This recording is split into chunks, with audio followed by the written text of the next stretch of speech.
What it do, beautiful people? It's your boy Crispy T, and this is episode 65 of Calling of a Ravenous Bird. And this is about the Zimbabwean fast food market sort of expansion and what it means in terms of capital flight and also a white exodus into Southern Africa and also particularly South Africa, as in the country and also the region of Southern Africa.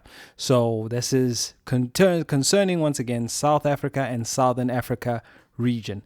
So thank you for joining in, and I'm just going to give you the word that I got, and I've been holding this for a little while now. I got this on Friday the 8th of August, and I received this message from the Lord about the nation of Zimbabwe, and it was through a dream.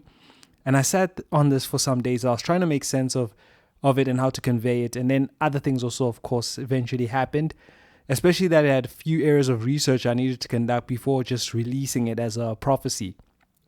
And the main point of this was about the actual interpretational aspects of the dream. So I'll get into it and I'll just jump into it. So what happened in the dream itself was that there was a new drink on the market, and it became increasingly available in Southern African stores. And this was, not Southern Africa, but South African stores. And it was manufactured by a fast food conglomerate from Zimbabwe. Directly following the release of this beverage, one brand belonging to the fast food restaurants also started sporulating in South Africa.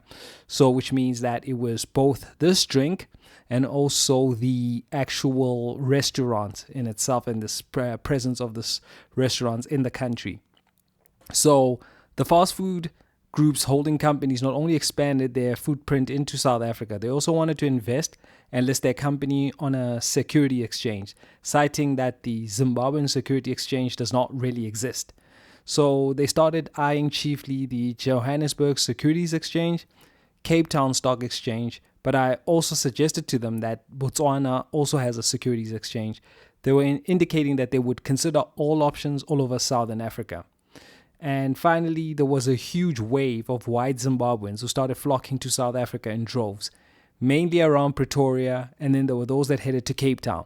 It seemed to me that most white people that I'd only just seen in Zimbabwe, actually, when I went there in 2017, all made their way down to South Africa at this time. The dream ended where I was watching the Rhodesian Zimbabwean whites and their children being resituated all over South Africa. So, in summary, as to the ongoings of this dream, it is quite clear that the capital outflow in Zimbabwe was linked to the migration of white people from there having to move to South Africa. There was the indication that the capital flow would be diversifying in terms of investment throughout the SADC region, which is the Southern African Development Community. Despite there being a ZSC Securities Exchange in Zimbabwe, it seems that the institution does not really work well from what was conveyed to me in the spirit, and yields very little investor confidence for a number of reasons, stemming from political meddling, lack of independence, unstable currencies, etc. Could be a plethora of other things. There is the Victoria Falls Securities Exchange, or is it Stock Exchange, which is a small stock exchange. However, I'm not too sure about how long it'll last as a viable investment option yet. So I can only go on what is being said in the actual prophecy itself and what's been shown to me, in that there's going to be a lack of investing on a securities exchange or on the financial markets within the country of Zimbabwe in times to come. Now, on Calling of a Ravenous Bird, episode 60, it was noted by the Holy Spirit that Zimbabwe is heading towards a fateful outcome. I'm not too sure still at what this fateful outcome will be, apart from God stating that South Africa will no longer be there to aid Zimbabwe, especially in terms of electrical or power supply in episode 60. It is not a new phenomenon that Zimbabwean white people have started living in South Africa, but it seems that it will become a situation where most, if not all of them, will leave the country in the near future. Also, the sign of this is when the Zimbabwean fast food chain starts appearing in the South African market. I think that's when it'll be greater accelerated and pretty much nullifies any sort of presence of any white people remaining in Zimbabwe at that point. Also, as a reminder that on episode 23, where I discussed how India is going to be a hot market for Zimbabweans who are seeking work opportunities away from South Africa. However, there are a set of instructions that God had me note. If one intends to explore India, please check out that prophecy too, and particularly what has been stated there and what needs to happen in episode 23 of Calling of a Ravenous Bird. I'll have it in the description box, and you can just click there straight, or you can just find it on the channel. So at this point, I just want to say that I pray for the people of Zimbabwe to be reconciled to God, irrespective as to what happens to the country itself. Because of the fact that he mentioned that fate, normally not something that you connotate with a very positive outcome. If he has said something destined, he used the word fate in itself. So he didn't stipulate to me exactly what's going to happen to the nation as a nation. I don't know. Only that South Africa is not going to be there to aid it. And the people, of course, now, this seems like it's a follow-up theme, that there's going to be more white people coming in South Africa, and they're all going to be living here. And also the other thing, like with the capital flights and everything, that, if this is quite a huge holding company and it's diversifying elsewhere away from Zimbabwe, I might say that who knows where this company will end up being headquartered. I don't know if it'll be still headquartered within Zimbabwe. It doesn't seem likely, but that wasn't really specified. But if it's looking to list on other exchanges, it means that it's particularly looking for a new home, especially that it cannot list on its own local exchange. And what was really specified was the fact that it was looking for a particular portfolio to develop and to put together, and meaning that they were looking for, while they were still in Zimbabwe, which is quite strange, they were looking for ways around finding a way to sort of just list, even without being localized. So normally that would take a few market entry, as in if you know the whole situation about foreign direct investment, that you would have to get your presence into a certain particular country through various ways, and they were looking for quite some creative ways. Let's just put it that way.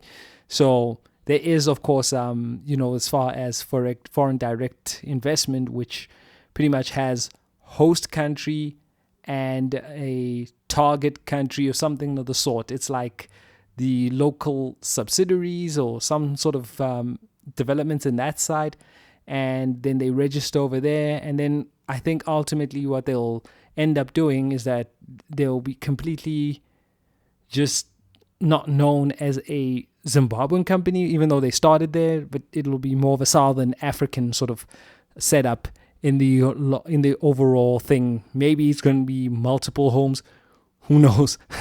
But from what I was saying, that they were considering all options from Southern Africa. So I had to stipulate that one there, not to sound like I'm being a prophet of doom, especially that I don't understand as to why, particularly why it's going to be only the white people are going to be over here.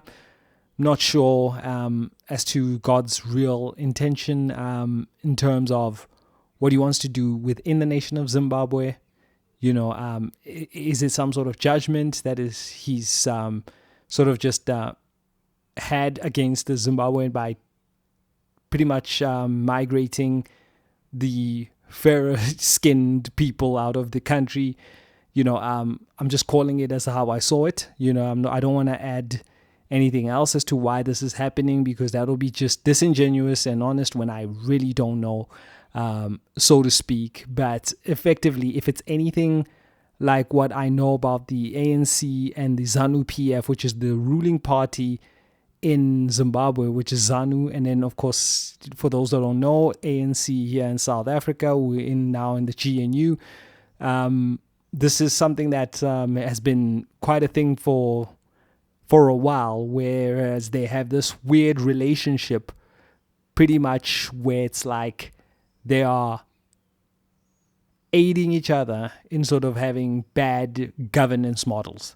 So they kind of in cahoots, meaning that, as far as Zimbabwean politicians can buy houses here in South Africa, and I know a few of them actually have houses out here in Sandton, which is the most expensive square mile in the whole continent of Africa, not even just South Africa, but whole of Africa. And people have houses over there and have allowed them to do that Whereas in other nations, they pretty much are like saying, no, no, no, we want nothing to do with ZANU-PF politicians. And if anything, they've been sanctioned in a few sort of the first world countries, just as an example. So it's been that whole model of enablement, so to speak. And that's the perfect word. I was kind of looking for it. Hence, I was speaking so much. Anyway, people, please keep your faith in the Lord. And Psalms 23, and I'm just going to leave that there, that, as far as God of the living actually leading those to greener pastures, and to, and don't just focus on the fact that I've said white people, I'm just saying at the end of the day, he's going to scatter and gather those who actually belong to him. It's not just white people I'm saying that, about. So please don't concentrate too much on the race thing, but do look at it as an indication as to what's actually happening in terms of what God is doing as far as bringing a faithful outcome in Zimbabwe. May God be with you. God bless. Bye-bye.